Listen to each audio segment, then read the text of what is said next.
Hello guys, magandang umaga po sa inyong lahat at sa mga oras na ito ngayon po ay April 18, 2025 at sa mga sandali pong ito ngayon po ay araw po ng Biyernes at Biyernes Santo po at marami po nakapila o marami po nagpapatala po dyan sa may checkpoint po ng ating barangay dito po sa barangay San Bartolome.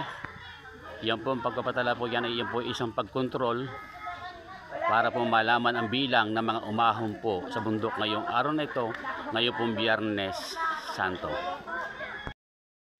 At nandiyan po yung mga nakatalana yon, na sila po yung mga nakatalana dyan po sa logbook at sila po ay mag-aahon na. So yan po at lahat po ng aahon po dyan po sa itaas ng bundok ay kinakailangan pong magpatala o magpalista dito po sa ating pong logbook. At sa mga oras pong ito ay marami pong mga naglalakad po diyan sa daan patungo po dito sa may paanang ito, dito po sa mga tent na ito na kung saan po ay nakalagay po diyan ang checkpoint ng ating pong barangay dito po sa barangay San Bartolome sa pangunguna po ng ating pong kagalang-galang kapitan Fermin Indoso Solis at ang kanya pong deputy ng hepe at ang kanya po ating pong pinaka-hepe po ng ating barangay, walang iba kundi si Junior Valenzuela. Ayun po siya at naka-asul. At yan po at sa mga oras pong ito ay dumarating na po ang mga galing po dyan sa ibaba para sila po ay makaahon dyan po sa bundok, mag-relax at makalangha po ng sariwang hangin. So yan po sila at sa mga oras na ito ay kumakaway-kaway pa, ayan. At nandoon at sila po ay nagagayat po doon ng kanilang mga maiuulam. At meron po tayong bisitang aso, yan, aso. Yan. Ito po yung sinasabi ko kanina na sila po ay pumipila para magpatala. Narin po yung yellow paper na sila po ay inililista po nila ang kanilang mga pangalan. Dahil yung pong paglilista po ng pangalan yan po ay isang ay control na malaman po kung sino po ang mga taong umahon po dyan sa itaas. Kinakailangan lahat po na nakalista po dyan sa papel na yan, kinakailangan mamaya po ay kompleto pong bababa.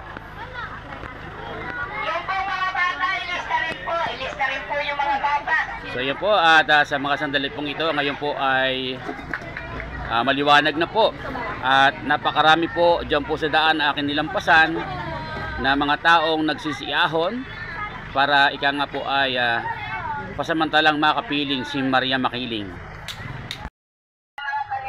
At sa pag-ahon po dyan po sa taas ng bundok ng Makiling, kung kayo man po ay mayroon po dalang mga gulok, mga itak, mga patalim na pwede po makaputol.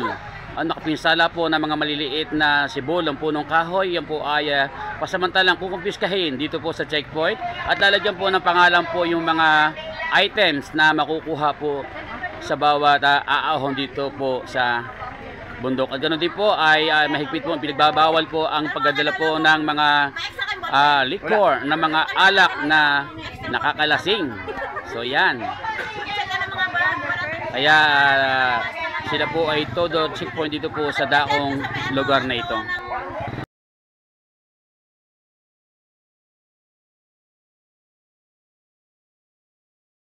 Yan po sila sa mga sandali pong ito na sila po ay nagdadatingan na po galing po dyan sa lapag at yan at napakarami pong mga bata, mga kabataan na umaahon po ngayon patungo po dito sa itaas at para po makalangha po ng sariwang hangin dyan po sa bundok ng ating Makiling. So yan po at sa mga sandali pong ito ay meron na pong mga lumulusong galing po dyan po sa itaas at sila po ay nakapag-happy-happy na at nakalangha po sila ng sariwang hangin na mula po sa mga hininga ng mga dahon dyan sa bundok ng Makiling. So ayan po at sa mga sandali pong ito ay meron na po mga umahon at meron po mga lumusong na nagaling po dyan sa itaas ng Makiling na ngayon po ay meron po silang kasamang mga aso. Yan. Ang cute naman ng mga aso. Katataba. Yan. So ayan po at sa mga sandali pong ito sila po ay nakaahon na at ngayon po sila po ay pababa na. Yan. Anong masasabi nyo sa inyong pag-ahon ngayon sa bundok ng Makiling? Pagod. Ano masasabi nyo pa sa pag-ahon sa bundok ng Makiling? Pagod. Pagod. Sila po ay naandyan po at na yung pong bata ay na-stranded at medyo nadapa. Anong masasabi nyo sa pag-ahon nyo sa bundok? Ayan. Madamo daw, yung daan, madamo. Ayan. So anong masasabi nyo sa inyong pag-akyat sa bundok ng Makiling? Ayos. Ayos daw. Yung isa, anong masasabi mo? Makate. Makate. Yan. Sari-sari, may pagod, may Makate, may ayos. Ano masasabi nyo sa inyong pag-ahon? Anong inyong pakiramdam? Yan. Maayos daw. Ayos. Nakarating sa grotto. Yun. Nung maayos. Ito po ay Biyernes Santo at April 18, 2025. At marami po nag-ahonan dito po sa bundok ng Makiling.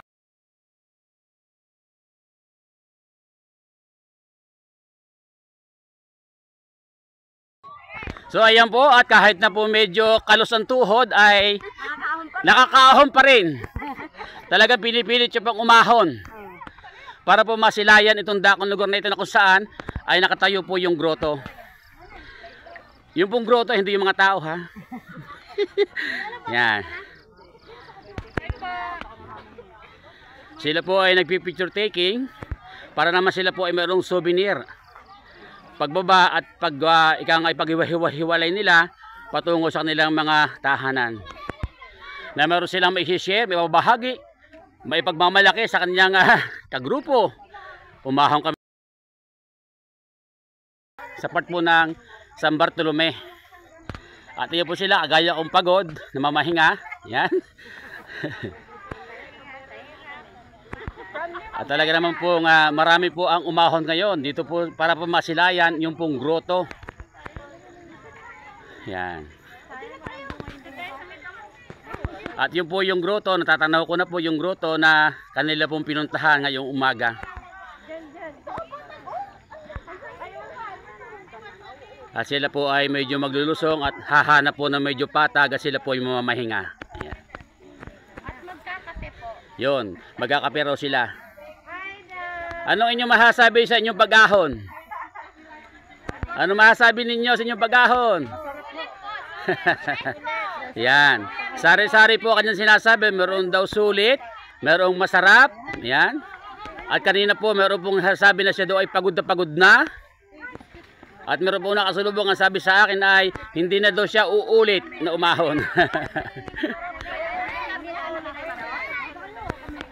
So maganda po yan na paminsan-minsan ay tayo po ay mapawisan ang ating mga katawan at ma-exercise ang ating mga binti, ang ating mga balakang. Yan.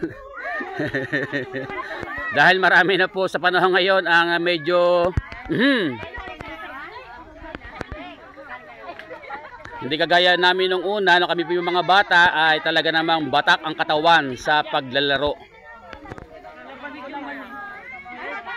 Yan. May ng bundok. Yan. Doon po sa magtatanong kung ano po ang aking Facebook Reels ay Edgar Makata Vlog. At doon sa aking YouTube naman ay Kuya Edgar TV. Meron po tayong TikTok, Leonardo de Guzman. Yan. So yan po yung grotto na pinupuntahan po ng mga Tagalapag at talagang sila po ay umaahon para yan po ay masilayan. Yan po ay dito lamang po sa Barangay San Bartolome, Santo Tomas City, Batangas. Ayan. Fresh air. Yan, yung sabi niya, fresh air. So ano po ang inyong ma-experience? Ano po yung naramdaman pag-ahon po ng bundok dito? Pawis. Yun, sabi ng isa, siya ay pinawisan. Ikaw? Masaya. Kayo po? Nahata. Ayun. Taon-taon. Ang yun po ang maganda po, yung narinig ko ngayon na pamamanata. Yan.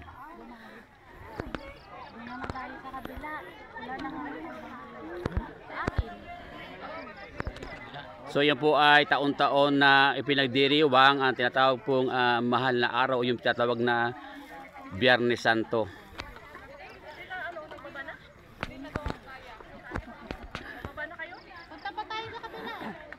So ayan po, sila, yung pong iba po dyan na ibababa at meron po silang iba pang mga lugar na gusto nilang puntahan.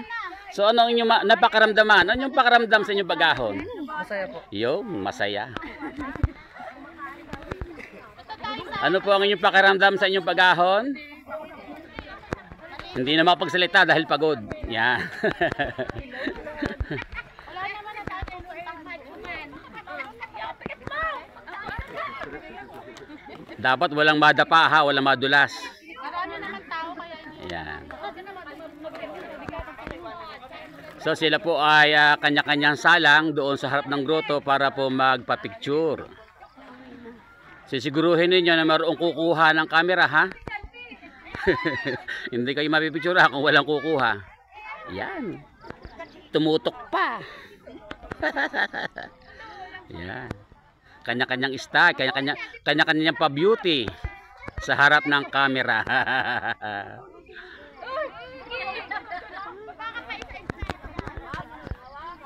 So yan na po, at yung pong iba po ay tuluyan ng pumalapag dahil baka sila po abutin pa ng matinding sikat ng araw.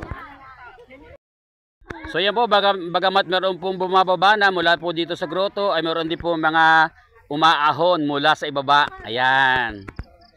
Itong nasa unahang ito, kahit na po meron nararamdaman, ay talagang hindi mapigilan ang pag-ahon sa bundok.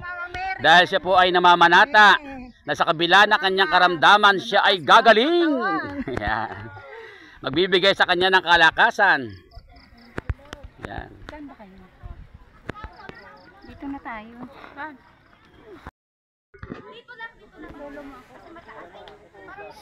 So ayan pa, at patuloy pa pong may mga umaahon sa sandaling ito dahil ngayon po yung maaga pa. Sinasamantala po nila yung yung lamig ng hangin at yung lilong pa ng sikat ng araw dahil hindi pa po masyadong mainit. Yan ang ating kapatid, si June. Yan.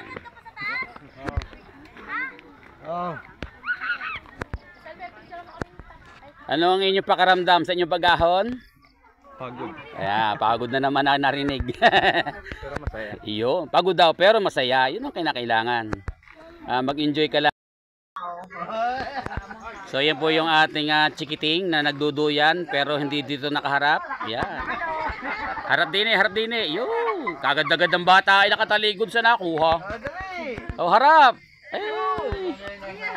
Babayawangin ka. Yan. Po guys, sa mga oras na ito, yan po ay mga taga-Alabat, Quezon na dumayo po din sa barangay San Bartolome sa Totomas City, Batangas para lamang po makaakyat dito sa bundok ng Makiling. Ayan, taga-Alabat, Quezon yan na nagpunta lang dito sa barangay San Bartolome sa Totomas City, Batangas. Ngayon pong Friday, ngayon po ay Biyernes Santo. Po yung kaganapan at pangyayari na pag-ahon po ng mga tao dito po sa taas ng bundok ng Makiling.